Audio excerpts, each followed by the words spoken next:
Interview का जो face है वो बहुत क्रूशियल फेस होता है, बहुत क्रूशियल, सेंसिटिव और सरल। जैसे एनडीए और सीडीएस का एसएसबी। पहली बात जो हर आदमी को अपने दिल में दिमाग में बैठानी है वो ये है कि no one is omniscient in this world. किसी के सामने कुछ कंडीशन क्रिएट कर दो, सिचुएशन क्रिएट कर दो और फिर देखो कि वो सिचुएशन से कैसे बाहर निकलता है। अक्सर लोग असहज हो जाते हैं, अनकंफर्टेबल हो जाते हैं। वो अनकंफर्टेबलता उनके चेहरे पे आ जाती है, पसीने में आ जाती है, बॉडी के मूवमेंट में आ जाती है।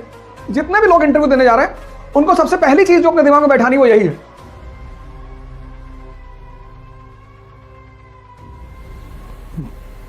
जय हिंद फ्रेंड्स।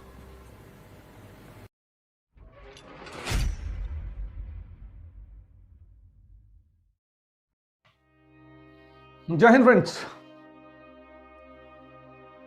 तो पहले तो सभी लोगों को बधाई जिन्होंने मेंस क्वालिफाई किया और अब अंतिम दरवाजे पर खड़े हैं, जिसे हम इंटरव्यू कहते हैं। आज से 2 दिन पहले रामेश्वर सुधाकर, जो कि पिछली बार 202 रैंक थी, उन्होंने अपने अनुभव आपसे शेयर किए। इंटरव्यू का जो दौर होता है, मतलब इंटरव्यू का जो फेस है वो बहुत क्रूशियल फेस होता है, बहुत बहुत क्रूशियल, सेंसिटिव और सरल। 3 शब्द का इस्तेमाल मैं कर रहा हूं, बहुत क्रूशियल, सेंसिटिव और सरल। पहली बात जो हर आदमी को अपने दिल में दिमाग में बैठानी है वो ये है कि no one is omniscient in this world. ये पहली बात, no one is omniscient in this world. कोई भी व्यक्ति सर्वज्ञानी नहीं है।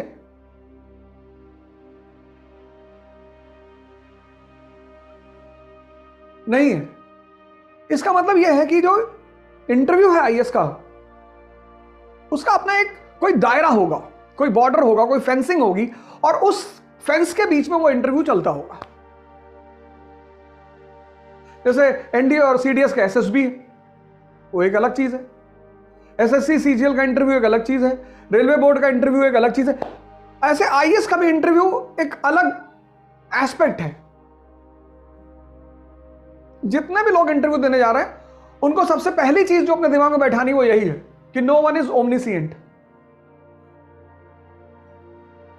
आपने प्री की परीक्षा क्वालिफाई किया, आपने दिखा दिया कि आपकी अच्छी समझ है, आप प्रेशर में अच्छा काम कर लेते हैं। आपने मेंस क्वालिफाई किया, आपने दिखाया कि आपको तत्कालीन जो भारत की इकोनॉमी है, पॉलिटी है, सोसाइटी है, आईआर है, उन सबको आप अच्छी तरह समझते हो। यह बात यूपीएससी को क्लियर हो चुकी है कि आपने प्री क्वालिफाई किया, आपने मेंस क्वालिफाई किया। अब क्या जांच करेगी वो? अब किस चीज की जांच करेगी? अब किस चीज की परीक्षा लेगी? तो अब जो परीक्षा वो लेगी वो है पर्सनालिटी की, व्यक्तित्व की। अब व्यक्तित्व की जो परीक्षा है, पर्सनालिटी, वो भी किसके व्यक्तित्व की? नौकरशाह, एरिस्टोक्रेसी, ब्यूरोक्रेसी, उसके व्यक्तित्व की।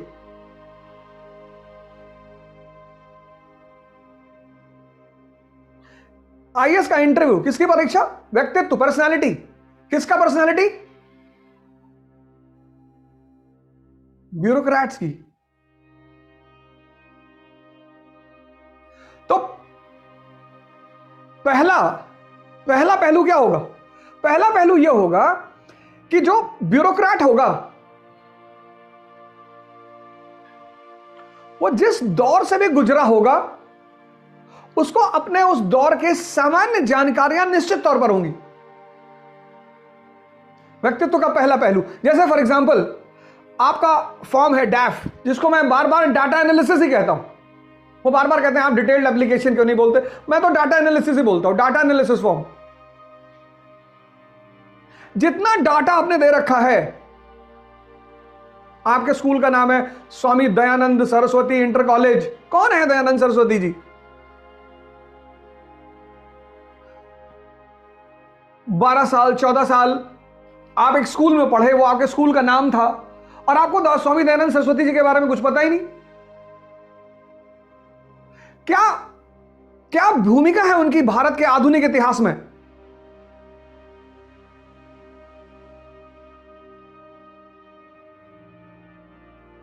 क्या रोल है उनका भारत के आधुनिक इतिहास में, बस इतना, बस इतना।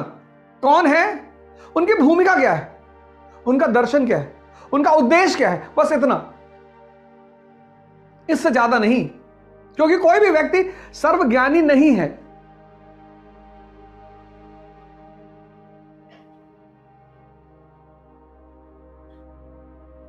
यह तो व्यक्तित्व का पहला पहलू हुआ, the first aspect of a personality, कि वो अवेकेंड आदमी है, अवेकेंड, जहां से भी गुजरा है वहां के बारे में जानता है, आधारभूत, बेसिक्स।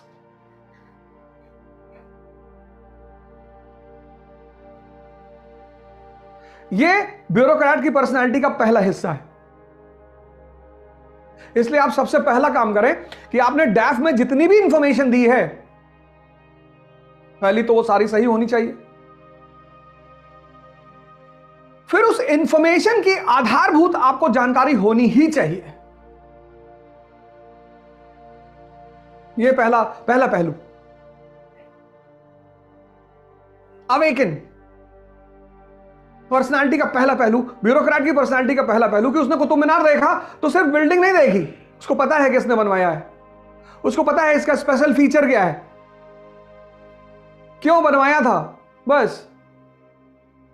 अब उसमें बालू कहां से आया, पत्थर कहां से आया, यह सब जानने की कोई जरूरत नहीं, लेकिन उसने होश में उस बिल्डिंग को देखा है। वो ऐसे ही नहीं चला गया कि क्या कुतुब मीनार देखे फिर एक पत्थर उठाया उस पर लिख दिए पूजा लव्स रवि, इसलिए नहीं गया था वो देखने। ये व्यक्तित्व का पहला पहलू है, अवेकेंड होगा, जागरूक। बड़ी प्यारी चीज है ये इंटरव्यू, व्यक्तित्व का परीक्षण, पर्सनालिटी टेस्ट। तो अपने डैफ के एक एक पहलू को, एक एक चीज को, उस पर आप होमवर्क करिए, बैठिए, उस पर काम करिए, सारी बेसिक्स को आराम से तैयार करिए, बिना किसी टेंशन लिए। कोई बात नहीं, इंटरव्यू बोर्ड ने अगर आपसे कह दिया कि आर्य समाज की कार्यप्रणाली पिछले 70 साल कैसी रही समझाइए, कोई दिक्कत नहीं है, कोई दिक्कत ही नहीं है। आप अवेकेंड होने चाहिए, विद्वान नहीं भी है तो चलेगा, अवेकेंड। दूसरी पर्सनैलिटी जो होगी ब्यूरोक्रेट की, वो होगी रिस्पॉन्सिबल बिहेवियर।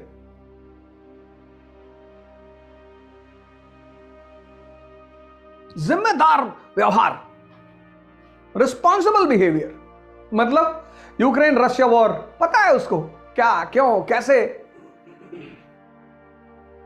जितनी भी करंट इवेंट्स हैं प्रेजेंट सिचुएशन की, सोसाइटी से रिलेटेड, इंटरनेशनल रिलेशन से रिलेटेड, पॉलिटी से रिलेटेड, इकोनॉमी से रिलेटेड, जितनी भी करंट डेवलपमेंट्स हैं उनकी समुचित जानकारी।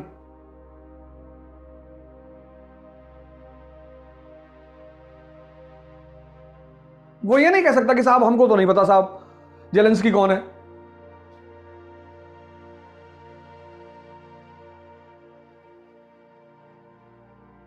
कह ही नहीं सकता। तो दूसरा ग्राफ वो ये बनाएगा कि जितना करंट इवेंट्स है उसका एक डायरी बनाएगा, वो economy, polity, society, IR, environment, सब जो भी ज्वलंत मुद्दे हैं, इंपॉर्टेंट, बर्निंग, उनको वो बनाएगा। और सिर्फ बनाएगा नहीं, सबसे अच्छा तरीका यह है कि किसी ऐसे व्यक्ति के साथ बैठना, जैसे आपका एनवायरमेंट का टीचर है, एक दिन एनवायरमेंट की क्लास हो गई, एक दिन आपकी पॉलिटी के करंट डेवलपमेंट्स की बात हो गई, एक दिन आपके इकोनॉमी के करंट इवेंट्स की बात हो गई।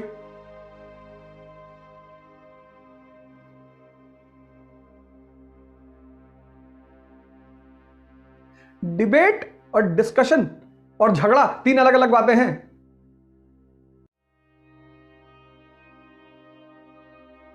वो आपसे डिस्कस करेंगे, वो आपसे झगड़ा नहीं करेंगे।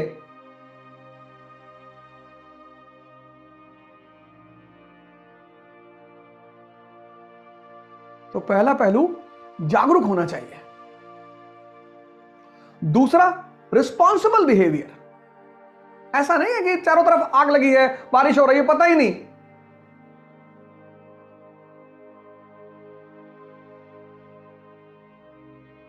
आज का जो दौर चल रहा है टर्मोइल का, देश विदेश चारों तरफ उथल पुथल मची हुई है, वो फैक्टर्स जिन्होंने चारों तरफ एक सेंसिटिविटी फैला रखी है, वो तैयार होने चाहिए। ये दूसरी चीज वो आपके व्यक्तित्व में टेस्ट करेंगे।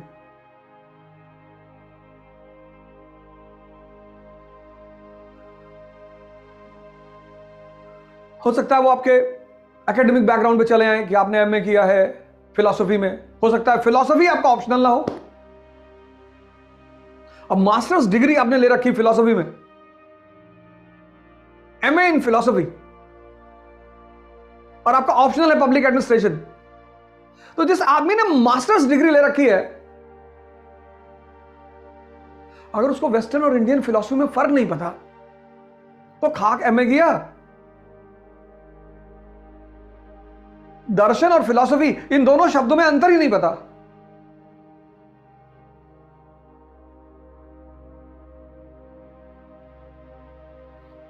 शंकर की माया और डेविड ह्यूम का सेप्टिसिज्म,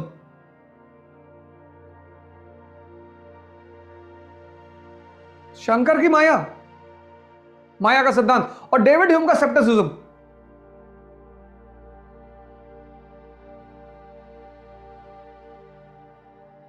विटगेन्स्टाइन, डेकार्ट्स, कॉग्निशो अर्गो सम, लाइबनीज, स्पिनोजा,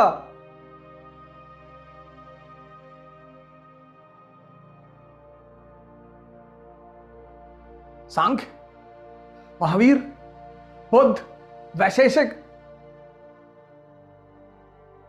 मास्टर्स डिग्री। तो एक इन चीजों के बारे में एक कॉन्सेप्ट होना ही चाहिए। मास्टर्स डिग्री है आपकी, मास्टर्स, और डीप में जाने की कोई जरूरत नहीं है, लेकिन आपकी मास्टर्स डिग्री है तो एक बेसिक इंफॉर्मेशन इन सब चीजों पे होनी ही चाहिए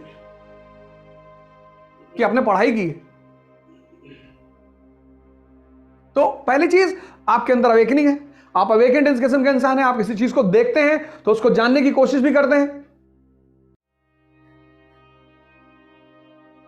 नहीं तो आप एसएसपी हैं, एयरपोर्ट पे खड़े हैं, सामने बैग रखा, आप देख ही रहे हैं, पता लगा आधे घंटे बाद लग गया। आप जानने की कोशिश भी कर रहे हैं कि ये किसका बैग है।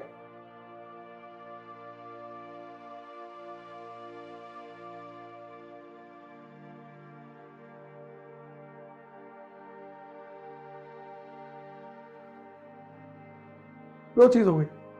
तीसरी चीज जो आपके व्यक्तित्व में होनी चाहिए वो है आपकी समझदारी, आपकी सोच।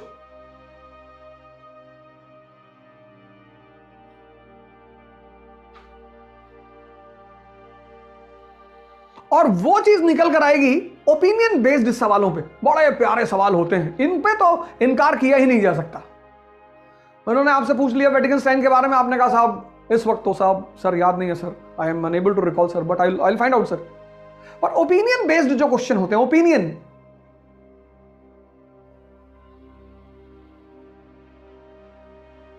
सबसे प्यारे क्वेश्चन होते हैं इंटरव्यू बोर्ड के।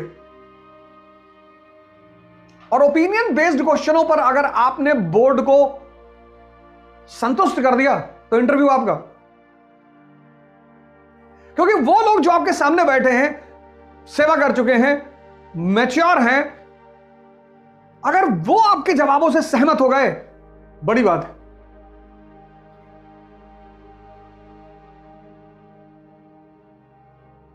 और व्यक्तित्व का सबसे बड़ा हिस्सा, अब जैसे उस वही बात चल रही है समझदारी और सोच की, ओपिनियन बेस्ड क्वेश्चन की, बड़े सारे मुद्दे हैं। यूनिफॉर्म सिविल कोड आ रहा है, आपको क्या मतलब है, लगना चाहिए?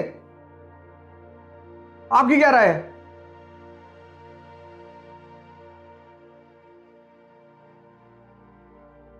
आप समाज में बाहर जाएंगे तो इस क्वेश्चन के आंसर हिंदू के लिए अलग हो सकता है, मुसलमान के लिए अलग हो सकता है। आप ब्यूरोक्रेट हैं,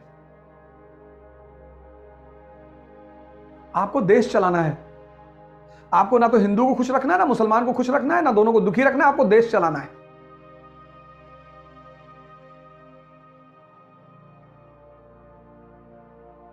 ओपिनियन बेस्ड क्वेश्चंस। तो पहला टेस्ट व्यक्तित्व का होता है, व्यक्तित्व का जो टेस्ट है उसमें पहला टेस्ट होता है किसका? अवेयरनेस का, अवेकनिंग का। दूसरा टेस्ट रिस्पॉन्सिबिलिटी का, रिस्पॉन्सिबल बिहेवियर का। तीसरा टेस्ट समझ का, सोच का। और चौथा व्यक्तित्व का एक बड़ा अहम पहलू, किसी के सामने कुछ कंडीशन क्रिएट कर दो, सिचुएशन क्रिएट कर दो और फिर देखो कि वो सिचुएशन से कैसे बाहर निकलता है।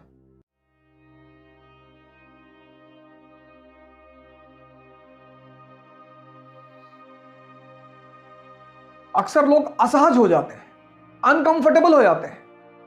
वो अनकंफर्टेबलता उनके चेहरे पे आ जाती है, पसीने में आ जाती है, बॉडी के मूवमेंट में आ जाती है। सर आप बैठोगे, उनसे बात करोगे, सवाल जवाब करोगे, आपका जो हाथ का मूवमेंट होगा, सर का मूवमेंट होगा, बॉडी का मूवमेंट होगा, उस सब पर उनकी नजर होगी, क्योंकि जैसे ही मन घूमेगा वैसे ही शरीर भी घूमेगी। यह व्यक्तित्व का एक बहुत अहम पहलू होता है। परिस्थिति में व्यक्ति का बिहेवियर,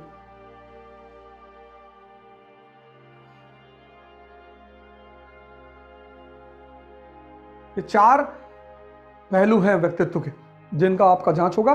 टेंशन की कोई दिक्कत नहीं, परेशान होने की कोई जरूरत नहीं, आप कोई जरूरत नहीं। एक लाइन दिमाग में रखनी है, no one is omniscient in this world, लेकिन इन चार चीजों पर नजर रखनी है, इसको चेक करना है। अगर कहीं थोड़ा सा 19-20 है तो उसको इंप्रूव करना है, क्योंकि ऐसा तो होगा ही नहीं कि आपके अंदर कुछ ना हो। आपने मेंस क्वालिफाई किया, आप बहुत धनी आदमी।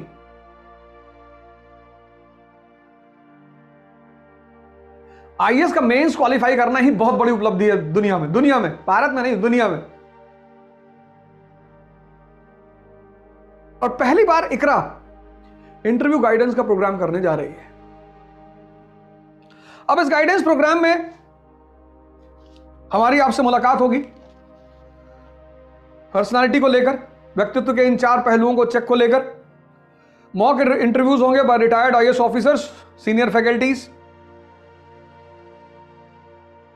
फिर interaction, 1-to-1 interaction with serving officers, जो अभी पिछले 1-2 साल में सेलेक्ट हुए हैं और जॉब कर रहे हैं, सर्व कर रहे हैं, उनसे आपका इंटरैक्शन। तो पर्सनालिटी को लेकर आपकी मुलाकात हमसे होगी।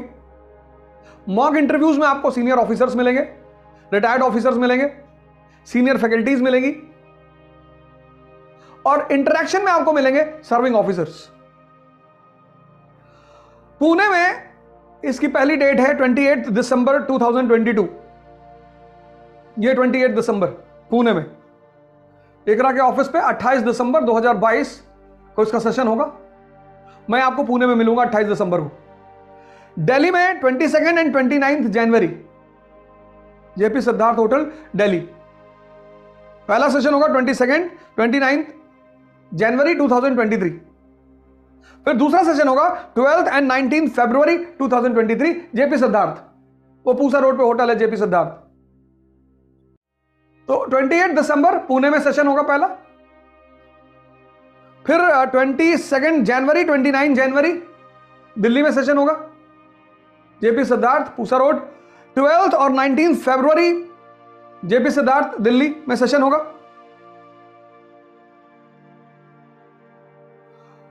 और जो करंट इकोनॉमिक्स के टॉपिक्स होंगे वो झा सर आपसे डिस्कस करेंगे, एसके झा सर।